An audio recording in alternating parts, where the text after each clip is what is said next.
Hola, ¿cómo están? Les damos la bienvenida a una nueva edición de Los Otros Libros, programa dedicado a los libros y a los autores de EUDEM, la editorial de la Universidad Nacional de Mar del Plata.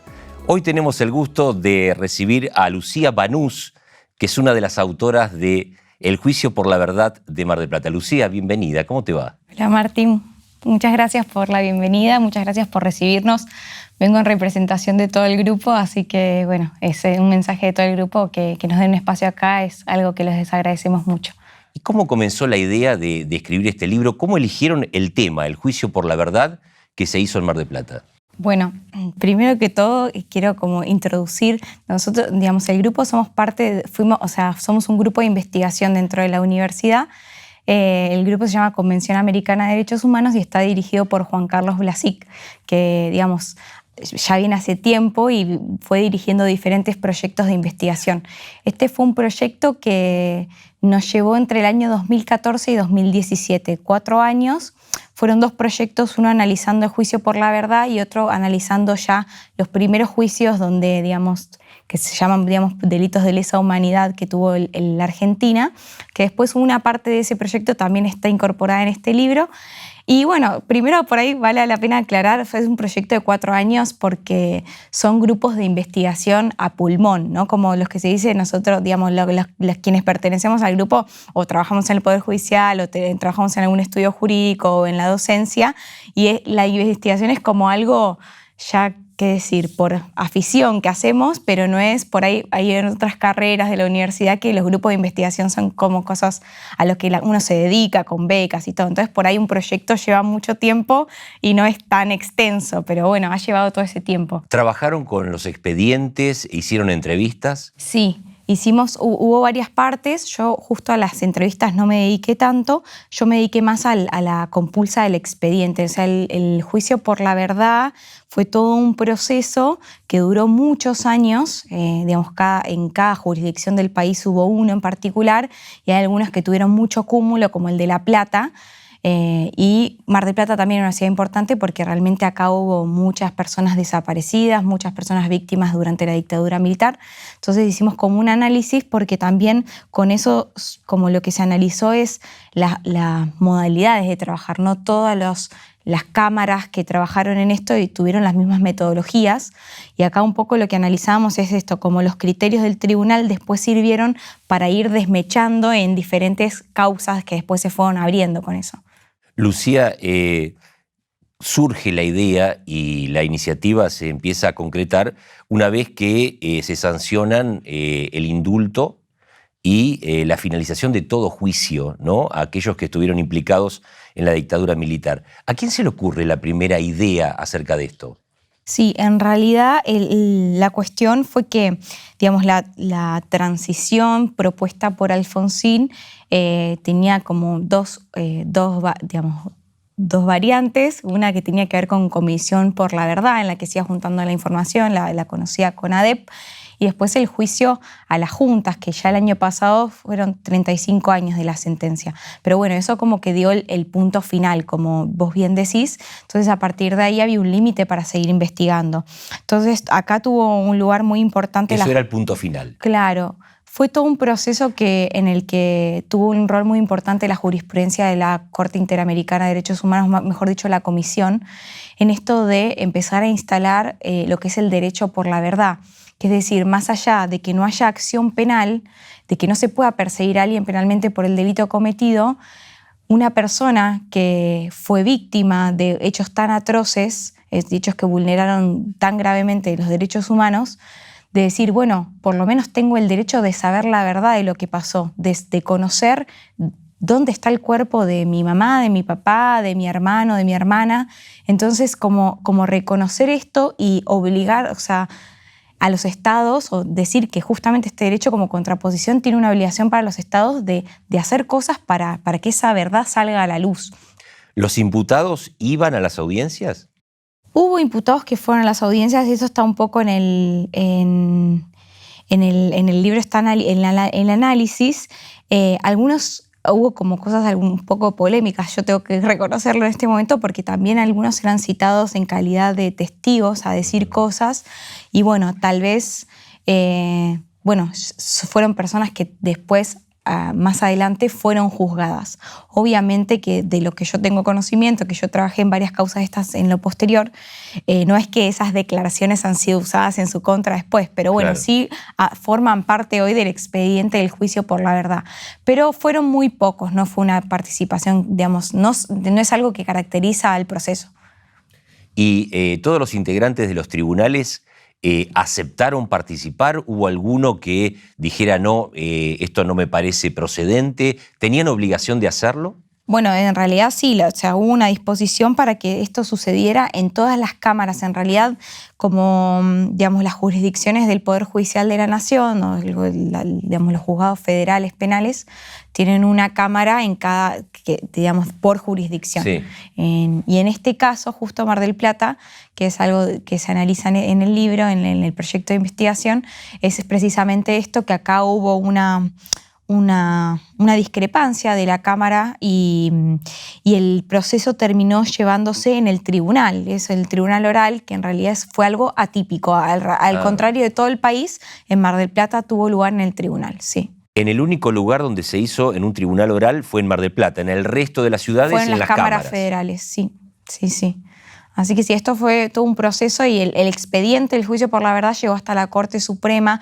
Por eso también estuvo suspendido un tiempo el proceso acá en Mar del Plata hasta que se resolvió que continuara en el Tribunal de Mar del Plata.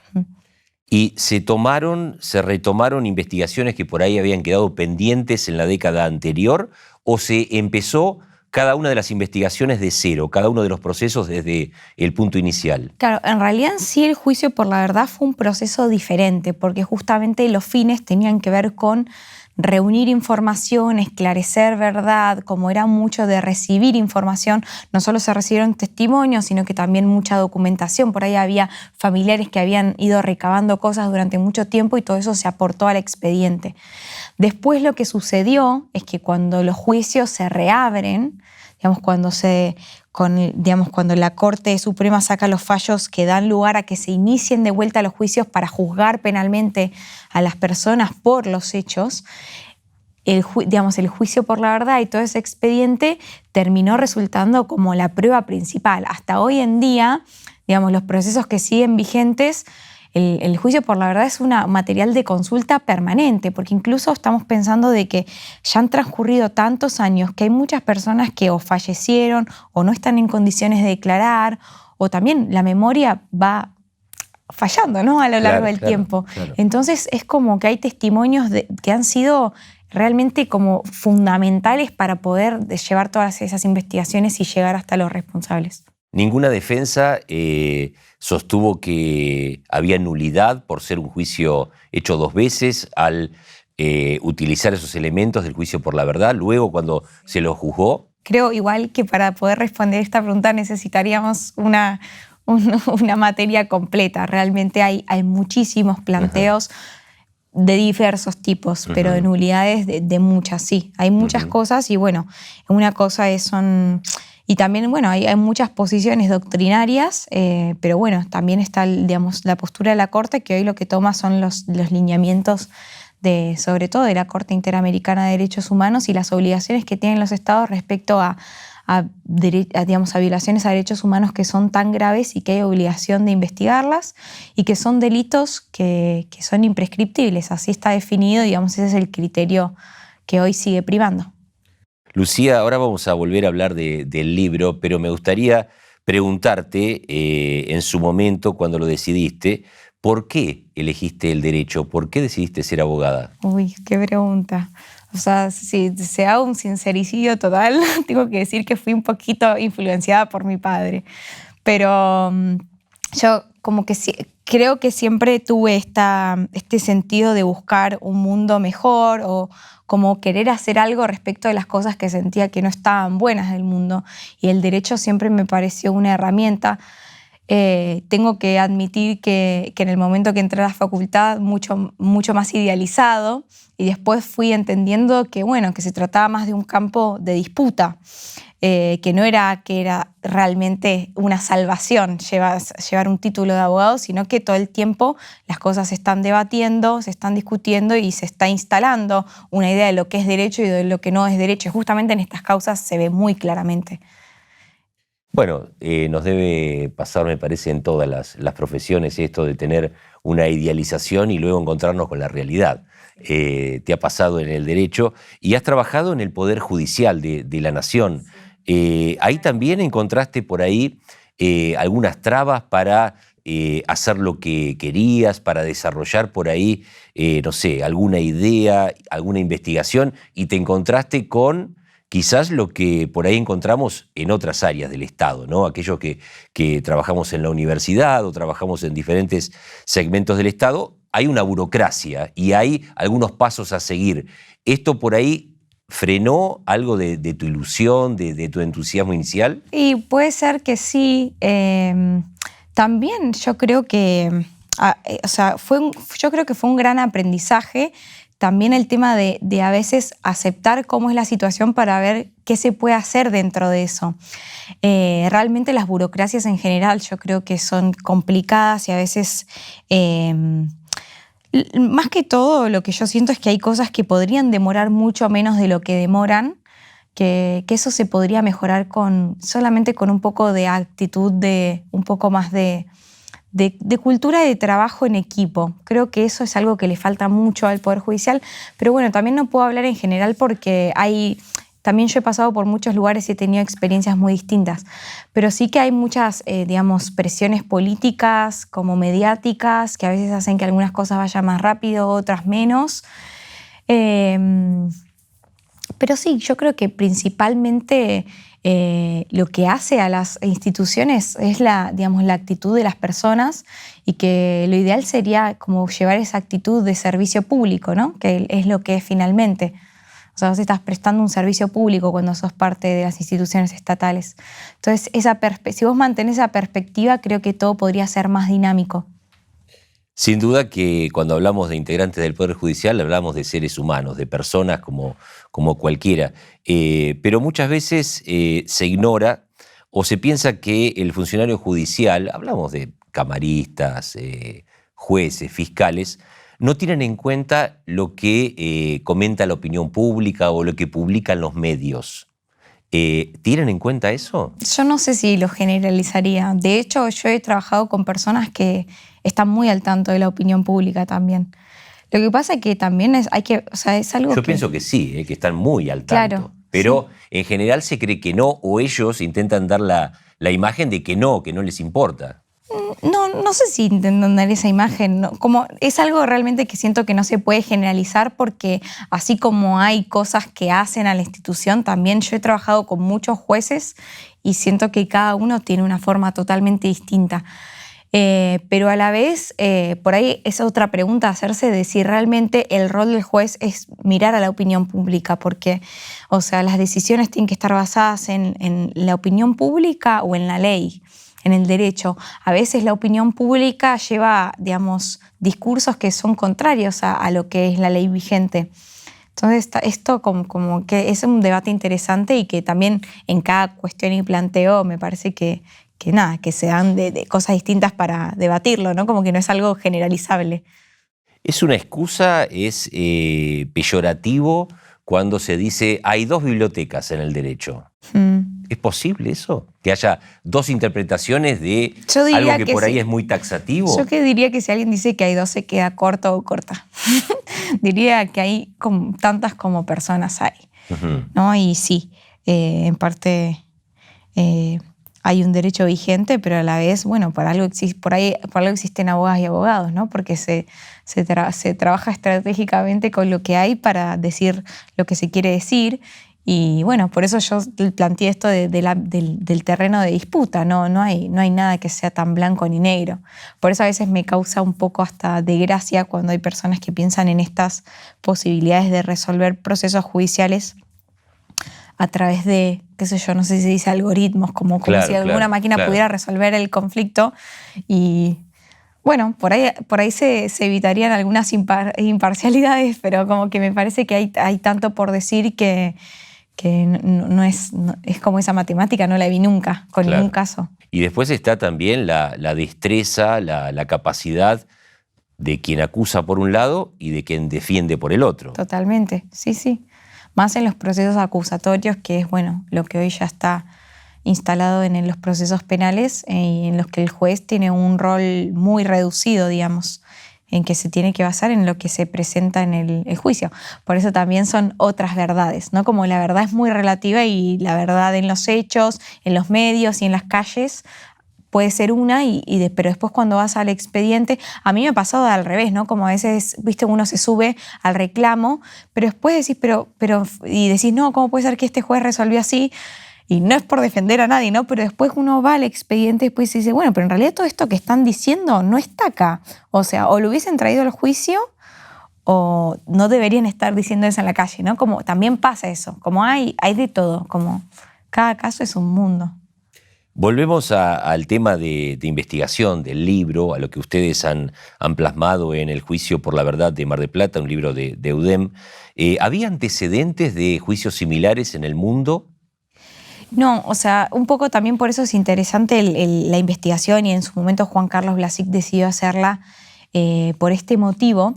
Digamos, procesos de transición y de justicia transicional que se llama, ha habido muchos, porque, bueno, creo que muchos estados en el mundo han sufrido de dictaduras militares y nada, de crímenes atroces durante dictaduras, sobre todo en el Plan Cóndor en Latinoamérica, es algo que ha sido medio en simultáneo, digamos, concatenadamente en muchos estados, y cada estado ha resuelto estas cosas de maneras distintas. Algunos directamente han indultado y hecho como que no pasó nada y adelante, otros han buscado procesos de transición. Bueno, mismo ahora estamos viendo qué hace Colombia con toda esta acuerdos de paz que está teniendo con las FARC, y cada lugar va haciendo transiciones distintas. Entonces, por ejemplo, las comisiones por la verdad, algo parecido a la CONADEP, fue algo que fue muy fuerte en Sudáfrica. Pero esto de los juicios por la verdad, como la forma que se dio en Argentina, no tuvieron lugar en otro lugar de esta modalidad. Entonces es muy interesante. Mirando hacia atrás, hemos hecho alguna referencia, vos mencionaste a la CONADEP hace un rato en el comienzo de esta charla, evocábamos, bueno, lo que fueron los años 80, ¿no? Con el gobierno de Alfonsín, la recuperación de la democracia, el juicio a las juntas, esa investigación de CONADEP que le permitió saber a la mayoría de los argentinos lo que había ocurrido. Algunos lo sabían, otros quisieron no saberlo y muchos lo ignoraban realmente. ¿Considerás que fue histórico lo que se hizo en esos momentos? También hay mucha crítica, ¿no?, por esas leyes que mencionamos de punto final, de obediencia debida, en el mismo gobierno. ¿Pero crees que fue histórico lo que se hizo en la primera parte de ese gobierno? Sí, yo creo que sí, totalmente sí, y me resulta por ahí como que sería algo no prudente, como juzgar a alguien desde sentada en un sillón a tantos años que pasaron, porque sin dudas, digamos, solamente de lo que yo pude estudiar, la presión fue muy fuerte y los levantamientos militares estuvieron. Y creo que fue un montón, o sea, para ese momento fue un montón. Después se puede mirar desde afuera y decir, bueno, pero también, por eso también todo esto fue todo un proceso y uno dice, bueno, yo me quedo con algo que dijo Kirchner y que también he escuchado a algunos funcionarios dentro del Poder Judicial cuando me ha tocado trabajar en estas causas y me tocaba recibirle el testimonio a algunos testigos o testigos y que les pedían disculpas de que el Estado hubiese tardado tanto. Porque, digamos, por un lado digo, bueno, no sé cuánto más se podía haber hecho en ese momento, pero por otro lado, la responsabilidad del Estado de haber tardado tanto a llegar a esas instancias es real. Y hay causas que todavía siguen abiertas y yo digo, ¿cuánto más va a tardar esto? Como ya pasó demasiado tiempo. ¿Cómo hacías para que algunos testimonios o algunas historias no te afectaran o no te impactaran? Ay, bueno, eso es difícil. Sí, le puedo contar como algunas cosas personales que a mí me han ayudado mucho, que yo desde que empecé a estudiar igual, como que medito y hago técnicas de respiración y creo que no sé si hubiese podido trabajar tantos años en esto con salud si no hubiese tenido eso, porque me ha pasado de volver a casa, o sea, los días que recibís los testimonios, que escuchas a una persona cómo fue torturada con lujo de detalles, cómo estuvo en cautiverio por tanto tiempo, las cosas que le dijeron, que le hicieron, y después llegas a tu casa a la tarde y ya es como, algunos días sentís que no sabes cómo repuntar el día. Como para mí siempre eso fue como algo que me hizo poder decir, bueno, esto sucedió, aparte es mi trabajo, pero también, bueno, como en parte ya no pasa más, como que hay algo que ya, viste, como poder dejarlo ir. Pero me ha pasado por mucho tiempo de como ir manejando por la base naval y cada vez que pasaba como que todas esas historias se me vienen, viste. Sí, me ha pasado eso. ¿Cómo hicieron para escribir el libro? Uno siempre se pregunta cuando hay más de un autor, ¿cómo se organiza ese trabajo? Mira, es interesante porque hay algo que es muy valioso. Por ahí puedo aprovechar ahora para nombrar a todas las autoras y autores porque no lo hice. Y en este libro escribió Juan Carlos Blasic, que es el director, Federico Adler, que también es abogado y es funcionario acá en el Poder Judicial de la Nación de Mar del Plata, Victoria Escarcela Racio, que también es abogada, Ana Paula Rodríguez y Alejandra Carvacci. Bueno, en realidad somos todos abogados y abogadas. Ana Paula también trabaja en el Juzgado Federal 3, ahora de Mar del Plata, y Alejandra trabaja en la profesión independientemente. Y bueno, somos parte de este grupo de investigación y en realidad cuando empezamos no planeábamos publicar un libro. Entonces todo esto en realidad eran ponencias que hemos ido presentando en diferentes congresos y lo que yo quería valorar de Juan Carlos y del trabajo que es un trabajo muy colectivo y si bien todas esas ponencias las habíamos hecho entre 2 o 3 o una persona, depende del caso, cuando salió esta posibilidad de publicarlo todo como un compendio, tomamos una definición de hacerlo de autoría colectiva. Entonces no están esos capítulos con autoría. Y fue un trabajo difícil porque en realidad tuvimos que desandar un camino para escribirlo todo en una forma colectiva, que llevó su tiempo. Y no sé cuán bien quedó, digamos, por ahí hay algún párrafo que uno encuentra y que quedó así, pero me pareció muy valioso de parte de Juan Carlos compartir como todo ese mérito con todo el grupo. Lucía, vamos a agradecerte que hayas estado con nosotros en los otros libros, pero me gustaría que le dijeras a alguien que está mirando el programa por qué considerás que tendría que leer ese libro, cómo lo recomendarías al Juicio por la Verdad de Mar del Plata. Sí, yo lo recomendaría como un estudio, digamos, es un trabajo de investigación y, digamos, no queda ninguna duda, no es algo de narrativa, pero sí a las personas que les interesa la historia, incluso personas que por ahí dicen, bueno, yo no sé nada de esto. Es un trabajo de análisis sobre todo del expediente, pero a partir del expediente para mí lo interesante es como todos los análisis críticos que hemos ido haciendo, porque sobre todo, por ejemplo, en Mar del Plata, la participación de la comunidad fue muy importante, de muchas instituciones que no solo tenían que ver con el derecho, digamos, hubo como una fuerza muy grande que, digamos, ese relato a partir del expediente está y me parece sobre todo si sos de Mar del Plata que puede ser muy interesante conocer cómo se fueron dando las cosas. Es como de alguna manera es algo que está resguardando un momento histórico muy importante. Lucía, muchísimas gracias. No, gracias a vos, Martín. Gracias por habernos invitado. Y a ustedes les agradecemos porque nos hayan acompañado una vez más en los otros libros. Nos reencontramos y recomendamos El Juicio por la Verdad de Mar del Plata, escrito, entre otros, por Lucía Banús. Hasta la próxima.